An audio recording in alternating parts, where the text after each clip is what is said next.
Well, again, I have to tell you that it really was a pleasure to be a part of this weekend and to try to share something with our young people, something that is very, very important to me.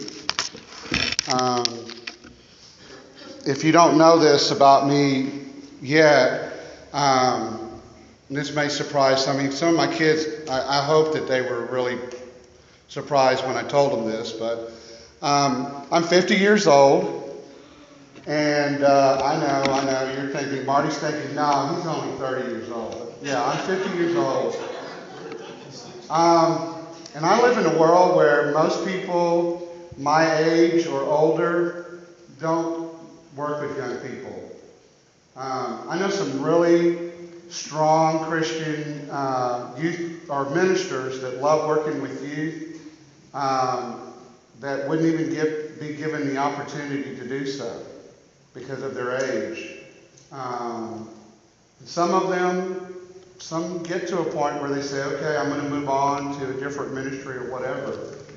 But I'm very, very passionate about young people. I don't really like seeing them suffer.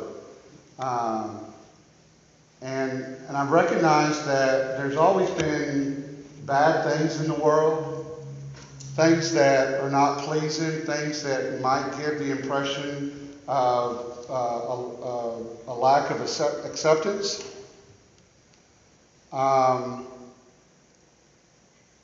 But I think it's been amplified. I think with the computer age, it's gotten even bigger. And it's so much easier to share a platform of what we believe. I love Facebook, okay? Because I've got people relatives and friends that I haven't seen in years. And it gives me an opportunity to know what's going on in their lives. But one of the big things that breaks my heart is this idea that you don't agree with me, I'm going to unfriend you. I don't want to be with you anymore. I shared with our young people this weekend that this last Thanksgiving, my wife's family has always gotten together around Thanksgiving. We go to Jacksonville, Texas. We spend time together. We love fellowshipping. We play a little different version of hand and foot than Mr. Skip over there. Sometimes we play other games and stuff, and we have always loved to get together and do those kind of things with one another. But this last Thanksgiving was a little bit different for me, because even before the trip started, I began to hear different things from different members of the family that wasn't quite sure if they wanted to get together again. Because they knew that in this last election year, that there were a lot of issues that came up. Whether you were going to vote for Trump, you were going to vote for Hillary. What are they going to do with this idea that the Vice President Pence, if he got elected with Trump, was going to force homosexual people to have this, what do they call it, a conversion therapy? What about all these transgender people? I mean, there's a lot of things that were being brought up. I don't know what signal to give to you, but you see some things up there. We got the celebrity death match up there with Trump and Hillary. Obviously, we've seen the issue about closing the borders and building the wall.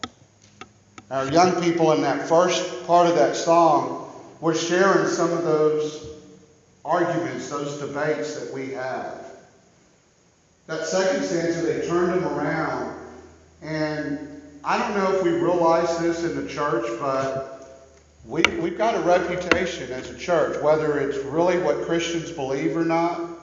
There's this mentality that God hates you. If you don't believe the way we do, and you don't straighten your life the way we want you to do, God does not want to have anything to do with you. Some people in the world look at us and they think, well, I don't see any difference in you than us. And they think about that word of being a hypocrite or being judgmental. You know what? I'm going to use the word, I don't like to use the word hate a lot, but I hate that. I hate this idea that people would not want to come and join in a community of a church because they're afraid that somebody might judge the way they look or who they are or what they've done in their lives. I'm a far from perfect person. And I can't imagine wanting somebody else to feel bad or guilty because of something that I may have said or something that I may have done, to give them the impression that our God has this expectation of perfection. So these things kind of bother me. And I wish that the world could see the church for the way Christ, the way God intended for the church to be seen, as a light, as a beacon, as a representation of the incredible love and grace and mercy that God is. That's the essence of God. We have shared the verse a couple of times already, but in Luke chapter 22, verse 24 and 27, it says this: a dispute also arose among them as to which of them was considered to be the greatest. Jesus said to them, the kings of the Gentiles lord it over them, and those who exercise authority over them call themselves benefactors. But you are not to be like that. Instead, the greatest among you should be the youngest, or the one who rules like the one who serves. For it is greater for the one who is who is greater, the one who's at the table or the one who serves? Is it not the one who is at the table? But I am among you as one who serves. Now, I often wonder, some of you know that I have issues sometimes sleeping at night. I don't like laying in a bed and not being able to go to sleep, okay? I can't just lay there. I don't know what it is about laying in a bed. It just unnerves me. And so I'll get up and maybe go get me something to drink or whatever. But there are many mornings that I have an opportunity just to think about things in the world. And I often wondered what it would be like to have been around those 3 years with Jesus, to walk with him, to experience these moments where Jesus taught different things, and sometimes even took a little bit extra opportunity to go a little bit deeper and a little bit further with those that walked with him on a daily basis. 3 years these men walked with him, and they learned different things, and they got to experience him model different things that he was trying to teach them, things that he wanted them to understand. And now they come to a point where Jesus is about to give up his life. They're at a meal, what turns out to be the Last Supper they had together, and they're gathered in this upper room ready to eat the Passover meal with their teacher, again, not realizing this will be the last meal they have with them. They lived together, they ate together, they learned together at the feet of Jesus. But a conversation comes up that tells us that these men, I should say, haven't understood the one main thing Jesus wanted them to understand. In fact, if you look in the book of Mark and you look in the book of Matthew, we find that they've actually had this conversation before. I don't know about you, but sometimes our parents tell us things, or people of wisdom give us instructions, and you would think that we would learn the first time. And we have a tendency to go back and revert back and maybe not pay attention. And that's what these men did. They've had this conversation before. Who is the greatest? It was important for them to know. Am I better than you? No, I got to be better than you.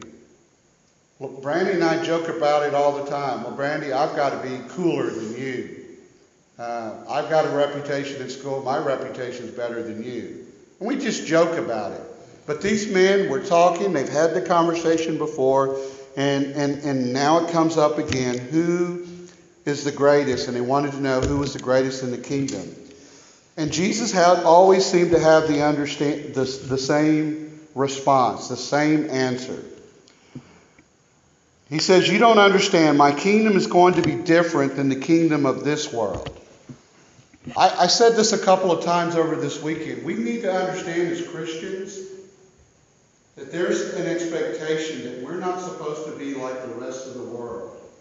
When people look at us, they're not supposed to see the same thing. There shouldn't be this idea that you can continue to walk as a Christian and just blend in and look like everybody else.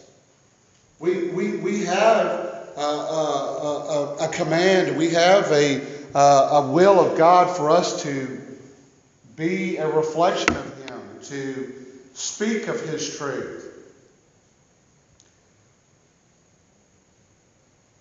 You know, I don't want to give you the wrong impression about my idea with Facebook. I mean, I don't mind. I understand that people have opinions, and believe me, I have strong opinions about things. But I want to help you understand something. There's nothing wrong for standing up for God and standing up for morals. Here's where the problem comes, that when you're trying to stand up for something, you know, I'm right because I believe this. It's never right as a Christian to stand up for something by standing on somebody or stepping over somebody. When we do that, we don't allow the love and the grace and mercy of God to be seen in that. So I want us to be mindful of that. And again, when I said to you that sometimes people look at us, non-Christian people, the secular world look at us, sometimes they just think that we are trying to tell them we're better than you. There's something about us. Kids call this roasting one another. Okay? Dean Martin used to do it a long time ago. Get a group of people and they'd have somebody as their guest, and everybody would come in and make funny remarks about that guest of honor and stuff. So it's really not a new thing, but they call it roasting one another. And if you say something, sometimes you can say something to mean a compliment to somebody else, and it can mean something different or a negative way to somebody else, and they call it throwing shade. Did you just throw shade at me? And it's a big thing at school to do that to be able to make fun of somebody, to belittle somebody else.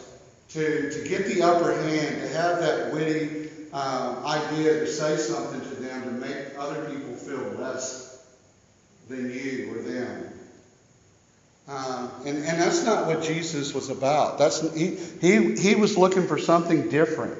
He was trying to express or trying to teach these disciples, I'm not telling you to be like the rest of the world and be concerned about who's the greatest.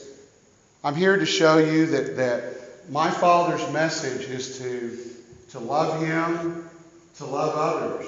And one of the greatest ways that we can do that is by being a servant. Okay? And sometimes we get that idea of being a servant a little wrong. We do it because we want to feel good about ourselves. Oh, well, let me tell you what I did yesterday. I went and did such and such. Or maybe we have this idea that if we come to church and we sing some of the songs and maybe help in the back there or something, that when we get home we can go to the back of the door. I don't know if y'all ever done this, but I remember knowing people that would do this. They would actually have one of those checklists in the back of their door, and they would go home and check off, yeah, I did this today. Sometimes as Christians we want to do that. We want to say, yeah, I was good because I went to church on Sunday. Or I said amen when Chad was preaching. Servanthood is not being able about a feeling, and it's not about being able to check off something. In Matthew 20, Jesus says it this way, you know that the rulers of the Gentiles lord it over them, and their high officials exercise their authority of them. Not so with you. Instead, whoever wants to become the great among you must be your servant. And whoever wants to be first must be your slave. Just as the Son of Man did not come to the world to be served, but to serve and to give his life for ransom for many. Matthew 20, verse 25 through 28. In other words, if you want to be great in the kingdom, you've got to be a servant. And you've got to learn how to share your life with others. Again, there's this fascination that we've got to lord ourselves over people. There's that human nature that we want to. And Jesus says that's not what we're supposed to do. And I can only again imagine to be there in the presence of Jesus. This is the one that they've been waiting for, the Messiah. The one that they got excited about. They have been oppressed and they've gone through slavery and they've had the Israelites had horrible things happen to them. And it was prophesied that this Messiah would come and he would bring salvation and he would bring freedom. And when you think about kings, I don't know about you, but when I was a little kid, I dreamed about being a king. I thought how cool it would be, watching like things about Camelot and Beckett, one of my favorite movies, Beckett. And I would think about how cool would that be to be the king and be able to tell people what to do and go do this for me and bring me my food and massage my little toe or whatever. I thought that would be really cool, but here is Jesus, and they know that this person that God was going to be sending was going to be their king. And I guess they thought in their minds, I can imagine thinking that once he came, that this king was going to set up this big army, and they were just going to take over the world. And Jesus came with a different message. He didn't come with the expectation of people serving him. He came in this world to show us how to serve others. He said, I didn't come to this world to be served, but to serve. Let me tell you, I would love, if this is my king, this is the one that is going to bring this freedom to me. I can only imagine me just maybe being like Peter, just saying, wow, you are my king and let me just come and serve you. But instead, be able to be in that seat and he comes to say, I'm here to serve you.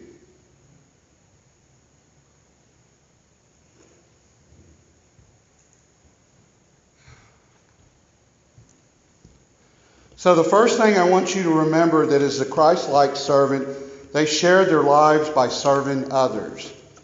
If we're going to be Christ-like, and I'm a big proponent of this, we call ourselves Christians. The simplest way of explaining that word is to be Christ-like. So if our King, if our Lord says, hey, I came in this world to serve, do I have that right to say that I'm better than my Lord? Do I have the right to say to call myself a Christian? To say that I'm going to be Christ-like and I'm not willing to serve others?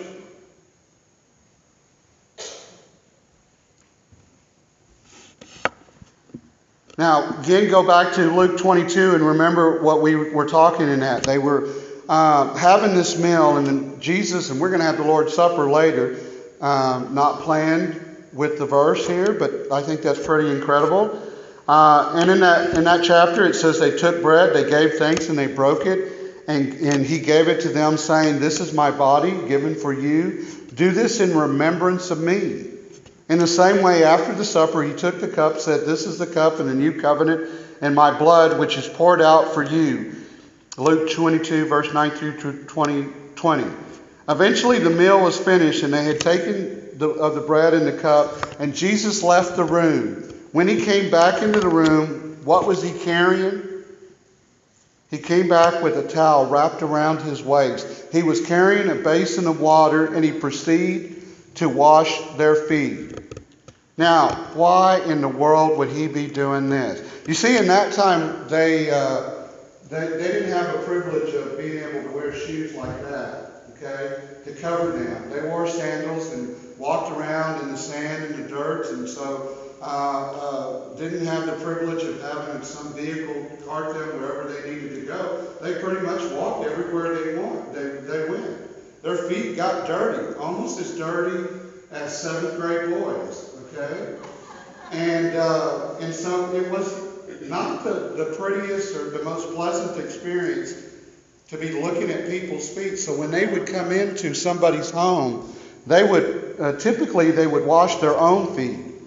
You didn't want to go into somebody else's home with dirty feet. That would be impolite. But if you happened to be in somebody that happened to be wealthy, they would have a servant that would come in and wash your feet for you. But the master of this house never washed feet, and because it was demeaning. I've heard people say, "No, I wouldn't wash your feet." I still didn't get my opportunity to brush your teeth, Patrick. I didn't forget. Patrick asked me if I would brush his teeth, and if that's what it takes to be a servant for him, I would do it. But there, thank you. There you go. That's why in John 13 we told that Peter got upset when he saw Jesus was wanting to wash their feet. He said to Jesus, "No, you shall never wash my feet." But see, Jesus was a teacher. He was their master. And Peter did not want to disgrace his master by having this expectation of him washing his feet. But you see, that was the point of it. It may have been the most demeaning task there could have been at that time. But Jesus was even willing to do that. Sometimes we're not even willing to leave a building to go out and help this world. I don't know about Daniel. He's kind of a young guy. I'm sure he's heard a lot of stories, but these stories that come up all the time in my mind over the years and stuff. But I've often told young people that if you wanted to fly an airplane, you go take classes to learn how to fly. You do a lot of time in classroom and you study that. You may do some simulations of it, how to fly. But most people, if they really want to learn how to fly, are not going to stop there in the classroom and go, "Okay, well, I know how to fly, and I'm an expert at it now." By all means, if Allison was my anesthesiologist nurse and she was, in that process and surgery, I hope that she has a little bit more than just book knowledge of it. I hope that she has that experience of knowing exactly what to do and have done it after a while. Let her do it at Chad first before she does it with me. Okay? So it's the same thing with Christianity. There should be this drive in us not only to come to church and listen to the Word of God in a Sunday school classroom and hear about it, but we need to take it out into the world and apply it. What good is it to learn about God if we're not going to do anything with that Word?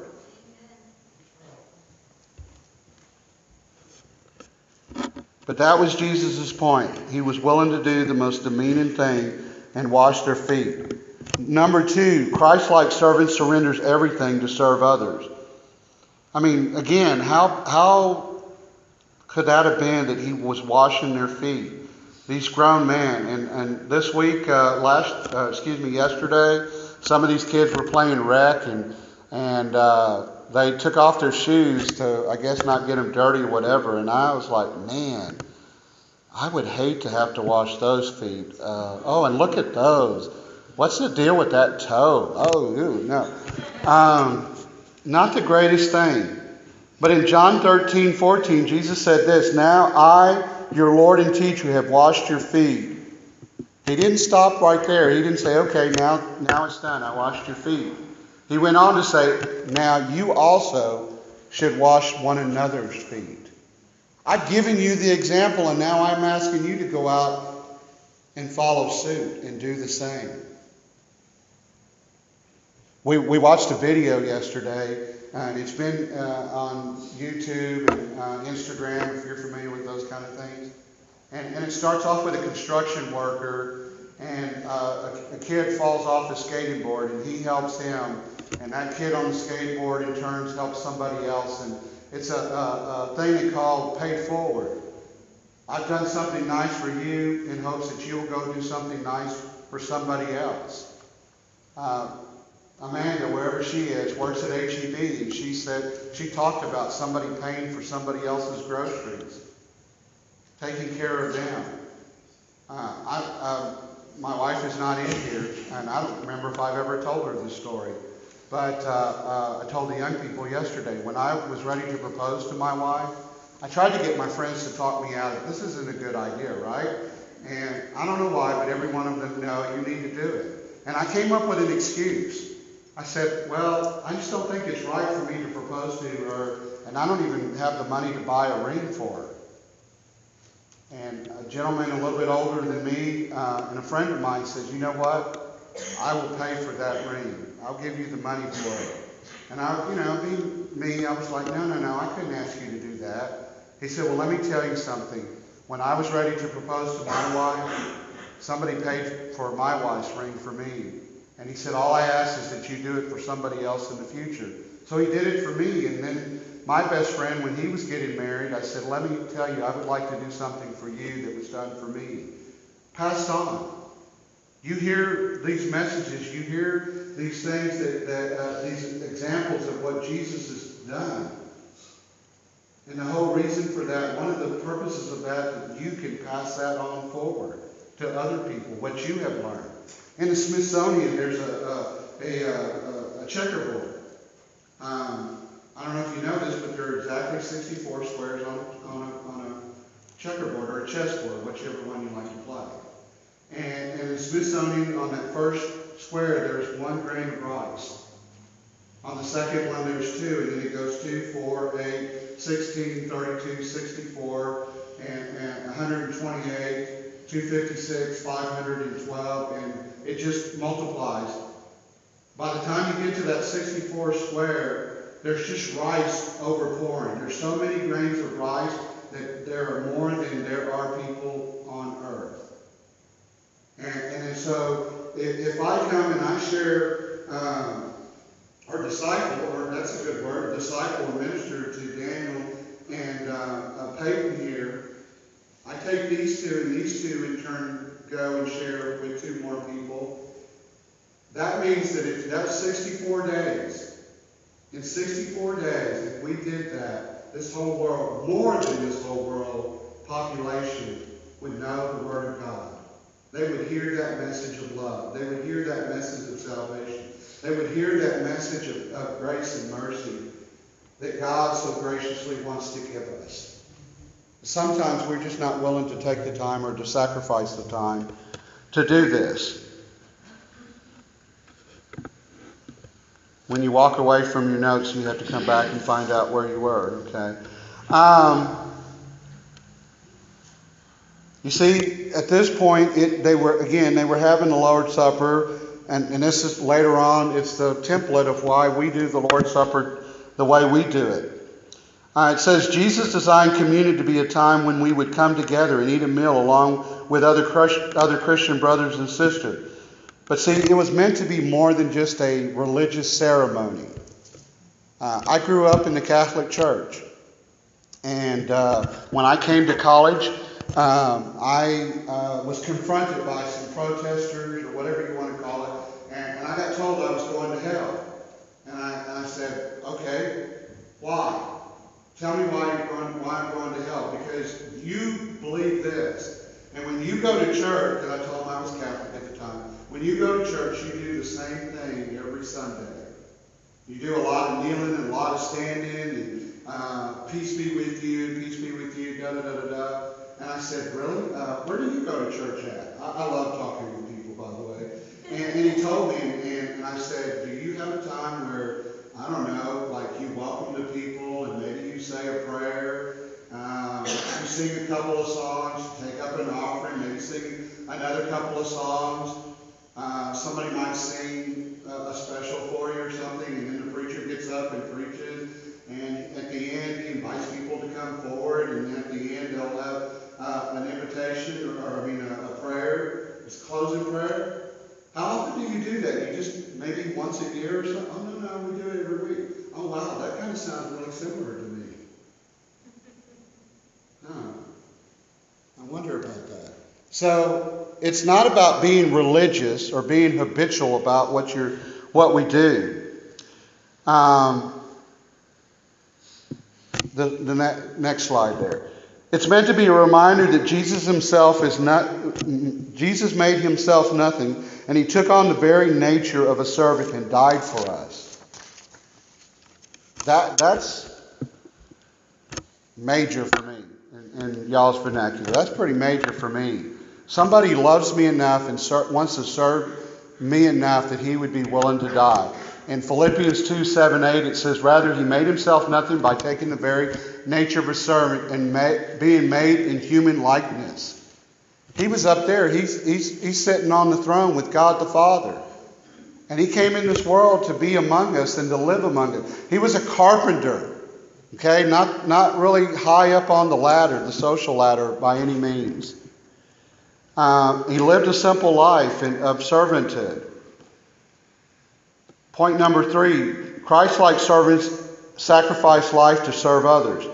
Servanthood lies at the very heart of what it means to be a Christian. In Ephesians chapter 5 and 6, Paul drives home to us this. He tells us in Ephesians 5:21, submit to one another out of reverence for Christ.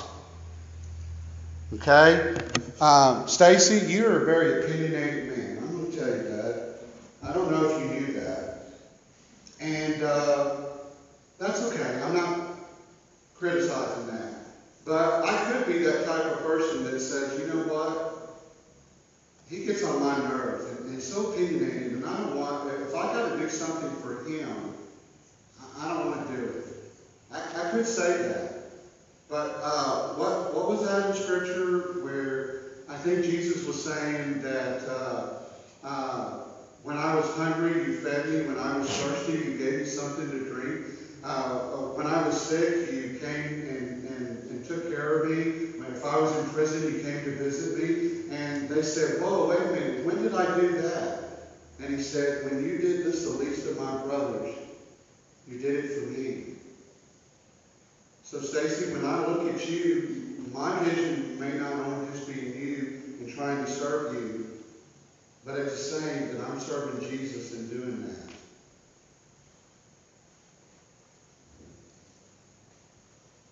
So, Christ-like servant shares their lives to serve others. A Christ-like servant surrenders everything to serve others. A Christ-like servant sacrifices his own life that he may do that. In Romans 12:2 it says this, do not conform to the patterns of this world, but be transformed by the renewing of your mind. Then you'll be able to test and approve what God's will is in his good, pleasing, and perfect world. You see, we live in a world that's talking about taking. What are you going to give me?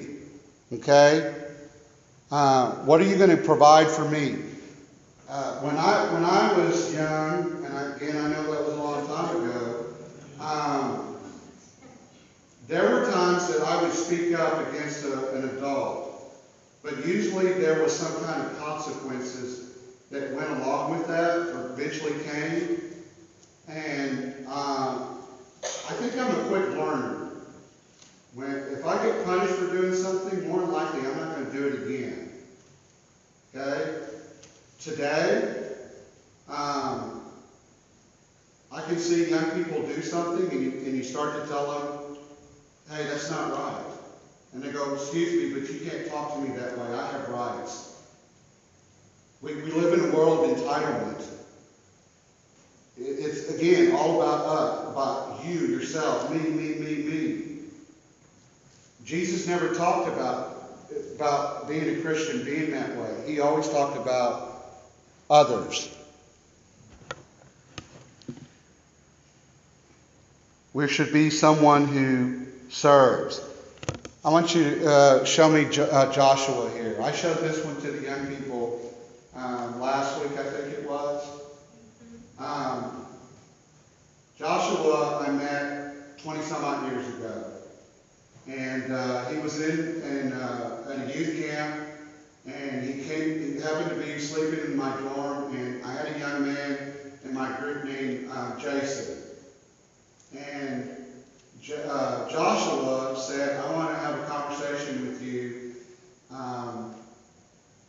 I get this idea that you're really one of these Christians that they've been talking about all week here.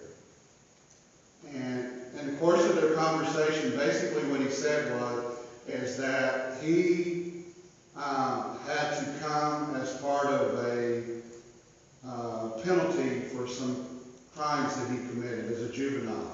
The judge said, I can put you in a juvenile detention, or I give you the option of going to some type of camp. And he chose the camp. He was a member of a gang. His father had abused him in different ways. He had knife wounds, gun wounds, or bullet wounds in his body.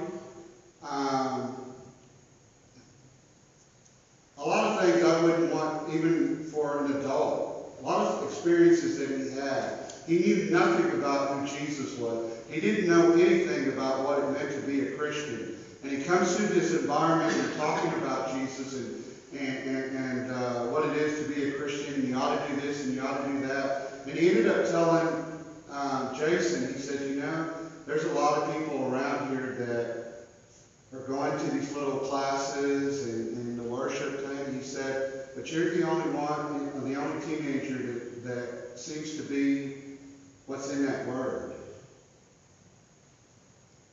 We need to have more people for Joshua to really see who God really is. Remember the song, For Who He Really Is? When they see Jim, they need to see Jesus. They need to see God. In that moment, Joshua needed Jesus. He's had a life that wasn't the most pleasant thing, but he's no different than any of us. We all need Jesus. We all need to know. And he may have never come to know if somebody hasn't decided to be a servant and be willing to do that, to sacrifice their life, to be an example of Jesus who sacrificed his life. Now I go back and we're almost to the end. Don't get too excited about going to lunch or something. But I think back to that first slide about all the arguing and hatred that people experience, and Joshua and others needing to see Jesus. People need to see him. Jason, my youth, he looked like the Jesus of the Bible. We need to look like Jesus. And the best way that we can do that, what is it that Daniel says every week? Anybody? We need to be more like Jesus. Wow, Pastor. And he said, I am among you as one who serves. So we must become more, what? Like the next one. Servants. We're going to have a time of invitation right now, and I'm going to ask Pastor to come up here.